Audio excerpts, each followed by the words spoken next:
Olá, pessoal. Então, estamos aqui para dar continuidade às nossas aulas sobre o empirismo. Já vimos o empirismo do Francis Bacon, que é um empirismo inicial, e agora nós vamos ver o empirismo moderado do John Locke. Ficando para a próxima aula, então, o empirismo radical do David Hume. Então, o empirismo, ele é uma filosofia, uma forma da filosofia, que vem do grego empiria, ou seja, experiência. É vista de uma maneira metodológica a partir de Locke. Então, nós podemos ver que, a partir do John Locke, o empirismo ele começou a ser sistematizado, ou seja, ele passou a ter um método. Segundo a linha tradicional do empirismo, que admite que todo conhecimento vem da experiência, portanto, dos sentidos. Locke busca compreender qual a gênese, a função e os limites do entendimento humano. Para isso, critica a noção cartesiana de sujeito como substância. A mente é uma tábula rasa.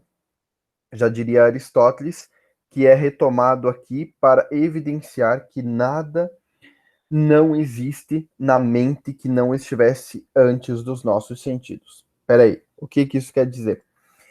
O John Locke aqui, ele toma realmente a posição do Aristóteles, da ideia de tábula rasa. A gente vai ver um pouquinho mais para frente o que é isso, mas de maneira muito inicial, o John Locke está querendo dizer o seguinte, que o conhecimento humano, ele depende da experiência.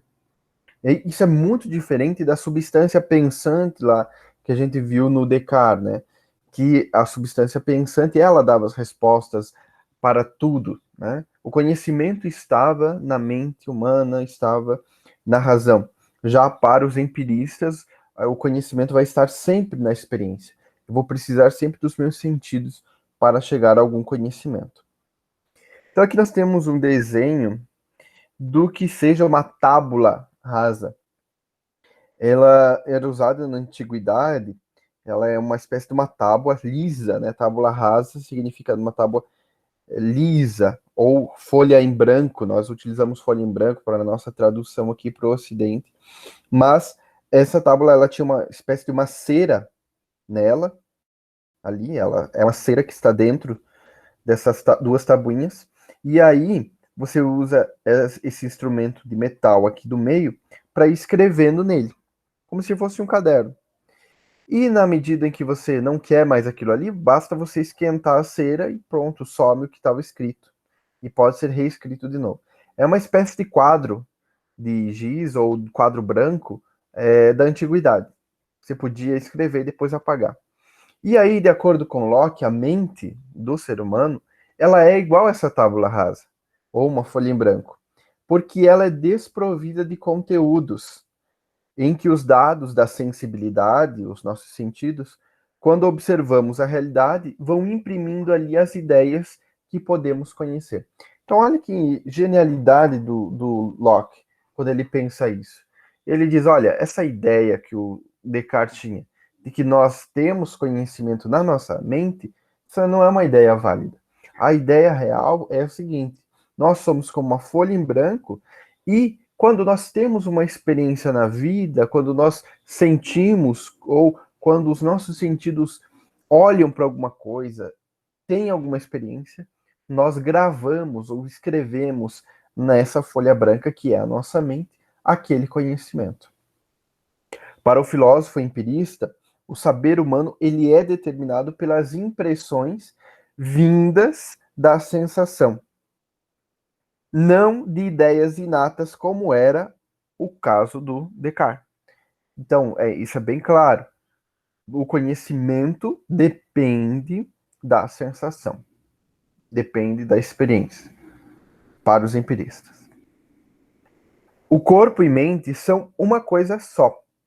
Se vocês lembrarem lá do Descartes, nós vamos ver que o Descartes separou res cogitans e res extensa. A coisa pensante, substância pensante, e a substância extensa. De um lado estava o corpo e as sensações, e do outro lado estava a razão.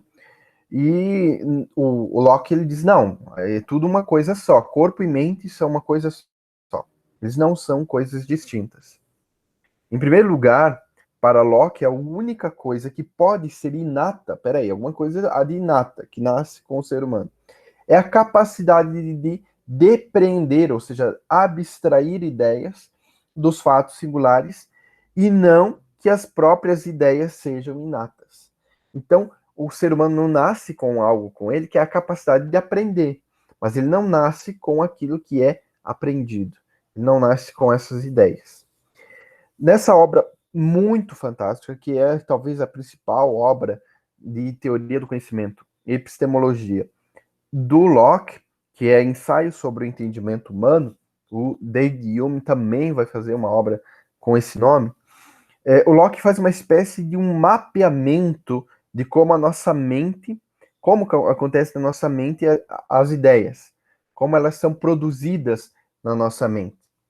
Né? Porque vejam só, ele defende o conhecimento vem da experiência, mas ele precisa falar que existe em nós o conhecimento e as ideias. Isso não é algo que eu consigo fazer uma experiência dela, não vemos as ideias. Né? Então, as ideias derivam sempre das sensações. A experiência nada mais é do que a observação, tanto dos objetos externos, como das operações que acontecem internamente na mente da pessoa. A preocupação dos empiristas em geral, do Locke também, era fornecer um caminho seguro para a ciência e a filosofia, sem ficar presa em discussões que não levam a conclusões seguras.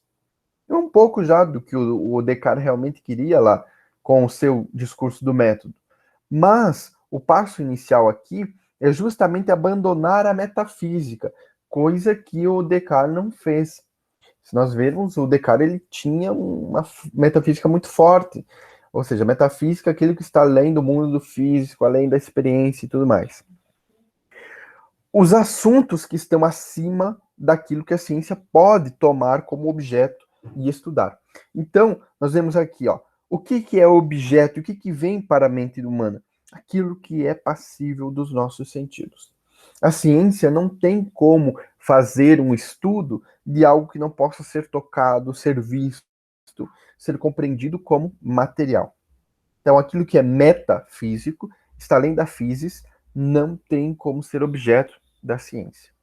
E por esse motivo, então, os empiristas abandonam esse tipo de coisas, como emoções, como a questão sobre anjos, questões que não têm uma materialidade, não podem ser objetos de estudo, então, da ciência. Então, aqui está essa obra, né, um ensaio sobre o entendimento humano do John Locke, do ano de 1690. E olha que interessante a comparação que ele faz. Ele diz o seguinte: meu trabalho é como de um ajudante de jardinagem, preparando o terreno e removendo o entulho que atrapalha o caminho do conhecimento.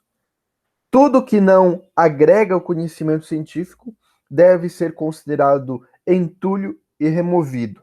Sobre esse tipo de entulho, Francis Bacon, como nós já vimos anteriormente, chamou isso de ídolos. Então, ele segue um pouco essa linha do Francis Bacon, e aí ele diz o seguinte: olha, nós precisamos abandonar aquelas coisas que não contribuem para o verdadeiro conhecimento. Que coisas são essas? Os juízos metafísicos. É disso que eu estou falando. Então, ficar discutindo sobre a existência da alma, se existe, se não existe, se existe o que existe depois da morte, por exemplo, ou se existem anjos ou não, essas eram discussões da Idade Média e que pertenceu a esse período da história da filosofia e que aqui o John Locke quer dizer o seguinte: olha, se não é possível eu tornar isso um objeto de estudo da ciência, se eu não posso colocar no microscópio, se eu não posso estudar em laboratório, enfim, fazer um estudo científico sobre isso, eu não posso dizer que isso seja conhecimento. Para Locke, então, não existem ideias inatas. Isso é totalmente oposto do Descartes. Não é possível um ser humano nascer conhecendo alguma coisa. É necessário aprender aos poucos, através da experiência. Uma criança, ela vai aprendendo sempre aos poucos, até chegar a algum conhecimento. Ela não sabe, não nasce sabendo que o fogo queima. Ela precisa de uma experiência. Ela chega perto e vê aquele calor, ou se queima, enfim, e aí ela vê, peraí, então significa que eu tenho uma experiência que produziu em mim um certo conhecimento. Então é necessário aprender aos poucos. Nesse ponto, ele é totalmente contra a filosofia do René Descartes, que, como já vimos também, defende que nascemos com ideias em nossa mente, com ideias inatas. Podemos chamar o empirismo de Locke de empirismo moderado. Ele está um pouco acima em questão de rigidez, digamos assim, do empirismo do Francis Bacon, mas ele é moderado ainda em vista do empirismo radical que nós vamos estudar do David Hume. Ele afirma que conhecemos as coisas através da experiência, mas que podemos ter algumas ideias. Então vejam só, o Locke ele admite a existência das ideias. A origem para as ideias para Locke são duas. Isso aqui é muito importante vocês gravarem. Qual a origem das ideias para Locke? Sensação e reflexão. Vamos ver primeiro a sensação. Ela é, então, uma origem para as ideias e ela se dá como? A sensação cujo estímulo é externo resulta da modificação provocada na mente por meio do quê? Dos nossos sentidos. Locke observa que, pela sensação, nós percebemos as qualidades e as características das coisas, capaz de produzir ideias em nós. Essas qualidades são de dois tipos, primárias e secundárias. Então, nós precisamos separar a sensação de duas formas. As sensações são tudo que envolve os nossos sentidos, né? E as sensações, elas se dividem entre qualidades primárias e secundárias. As qualidades primárias, elas são objetivas, e as qualidades secundárias são subjetivas. O que é isso? Qualidades objetivas, elas estão nas coisas, não dependem da pessoa. Então ela é objetiva, é a mesma para todo mundo. A solidez, a extensão, a configuração, o movimento, o repouso e o número. Exemplo: se olharmos em uma mesa duas laranjas, todos concordarão com o número de laranjas, com o tamanho delas, por exemplo, com aquilo que é igual para todo mundo. Qualidades primárias não são relativas. Todas as pessoas chegam à mesma conclusão quando observam. Então, se eu perguntar para vocês, uma laranja que está caindo ao chão, qual é o movimento? O movimento de descida. O movimento de descida é uma qualidade primária ou qualidade secundária? A resposta correta é uma qualidade primária, porque o movimento e repouso, a quantidade, os números, são propriedades objetivas, não dependem da interpretação de cada pessoa. Já as qualidades secundárias, estas sim são subjetivas, são relativas aos sujeitos que observam. Varia de pessoa para pessoa. Exemplos: calor, cor, som, odor e sabor. Exemplo de qualidades secundárias. Ao provar a laranja que estava em cima da mesa, alguém pode achar doce e outra pessoa não achar doce. Uma pessoa acostumada com um clima muito quente pode sentir muito mais frio quando baixa a temperatura que uma pessoa que já mora num clima frio. Então, nesse caso, o calor, ela é uma qualidade secundária porque ela depende do sujeito que sente aquilo. Então, tudo que carece de interpretação ou de que muda em relação às pessoas são qualidades secundárias. Agora, aquilo que não tem como uma pessoa questionar a outra Então, isso seriam qualidades primárias dos objetos que são estudados. Tudo isso tem a ver aqui com o que a gente está vendo sobre a sensação. Então, sensação se divide em qualidades primárias e qualidades secundárias. Todos os objetos, tudo que é observado, tudo que é objeto da ciência é qualidade primária, tem qualidades primárias e ou qualidades secundárias. Outra fonte, outra origem para as ideias está na reflexão. Então, nós vimos que a sensação é uma origem de ideias e também a reflexão. A reflexão é um processo que acontece internamente no sujeito. Se a sensação está fora da pessoa, é a experiência que ela tem com o mundo, a reflexão é algo interno, na mente da pessoa. É a percepção que a alma tem, ou que a mente tem, daquilo que ocorre nela. Portanto, a reflexão fica reduzida à experiência interna do resultado da experiência externa produzida pela sensação. Espera aí, para não complicar, vamos explicar um pouquinho isso aqui. Estamos falando que a reflexão, o que a reflexão faz? Ela organiza na nossa mente aqueles dados que as sensações nos ofereceram. Então, pense uma criança que observa o fogo, novamente, se pegarmos esse exemplo. E ela chega perto e passa a mão por perto e sente o calor do fogo. Ela sabe que se ela encostar a mão, ela vai queimar. E aí, ela teve essa experiência, ela escreveu lá na sua folha em branco, né, da sua mente, que era obviamente uma folha em branco, ela escreveu, ela gravou essa experiência na sua mente. E ela só pode fazer isso através da reflexão. Outras vezes que ela chegar e observar um fogo, ela já tem isso gravado na sua mente, ela vai refletir sobre aquilo e vai lembrar da sensação que teve. Então, por esse motivo, a reflexão também é a origem das ideias. Então, as ideias, elas começam na experiência, começam na sensação, passam para a reflexão. Na mente humana, na razão, são reunidas as ideias, criando uma conexão entre elas. Assim, as ideias simples, que vêm da sensação, se combinam entre si, formando as ideias complexas. Por exemplo, as ideias de identidade, existência, substância e causalidade. Se o intelecto sozinho não é capaz de inventar ideias, mas depende da experiência que fornece o conteúdo do pensamento, como fica para Locke a ideia de Deus, já que todo conhecimento passa necessariamente pelos sentidos? Então, aqui, é importante nós separarmos essas ideias simples e complexas para que fique bem claro. As ideias simples, elas são formadas na nossa mente através das experiências que nós observamos. Então pense no seguinte, nós já vimos um pouquinho disso lá quando o Descartes estava tentando provar a existência de Deus, ele usava um pouco desses argumentos, de juntar ideias simples com complexas.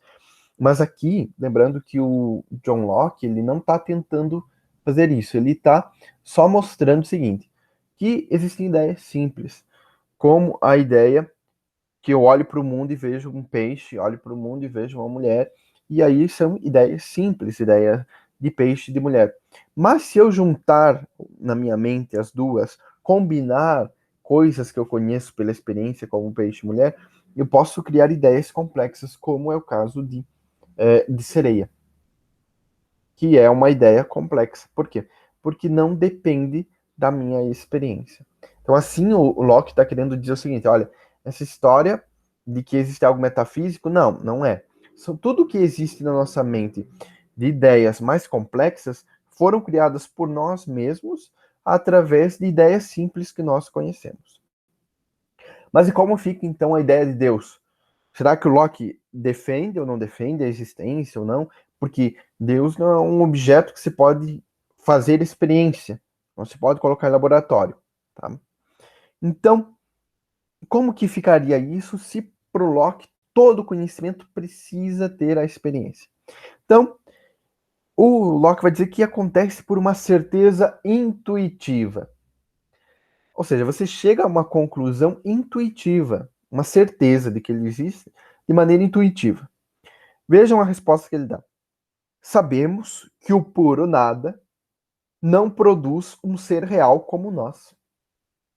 Tudo que existe, por mais, e é isso que o John Locke diria, por mais que exista o Big Bang e tudo mais, você não pode dizer que antes disso não existia nada. Alguma coisa deveria existir. Porque o nada, nada produz. Não tem como alguma coisa surgir do nada. Ora, se os seres reais não existem desde a eternidade, todas as coisas que existem no mundo, todos os objetos, o universo como um todo, não existe desde toda a eternidade, há um momento que ele houve início, eles devem ter um começo. E o que teve um começo deve ter sido produzido por algo. E isso ele conclui que deve existir um ser eterno. Se as coisas materiais e o universo que existe não é eterno, deve existir um ser que é eterno e que criou tudo que existe. E esse ser seria denominado Deus. Desse modo, o empirista Locke recorre a um argumento metafísico. Vejam só. Ele criticou a metafísica, disse que era um jardineiro que precisava remover os entulhos da metafísica, mas de repente ele está criando um argumento metafísico para provar então a existência de Deus. Ele usa de um argumento metafísico, ou seja, a intuição ou a ideia de que o nada nada produz e de que tudo deve ter sido criado por algo, mas isso daqui não é objeto de experiência da ciência. Não tem como a ciência ter certeza disso. Então, é um argumento metafísico. Isso gerou algumas críticas para o Locke. Diriam, olha, peraí, não era você que era todo empirista aí, criando argumentos metafísicos? Então, apresentar uma certa contradição para o Locke, já que ele defendia abandonar todos os argumentos metafísicos e não era o que ele parecia que estava fazendo. Certo? Então é isso, pessoal. Por hoje, nós encerramos um pouco o nosso conteúdo do Locke. Qualquer dúvida, vocês podem me chamar. Assim como também temos material de apoio sobre o John Locke.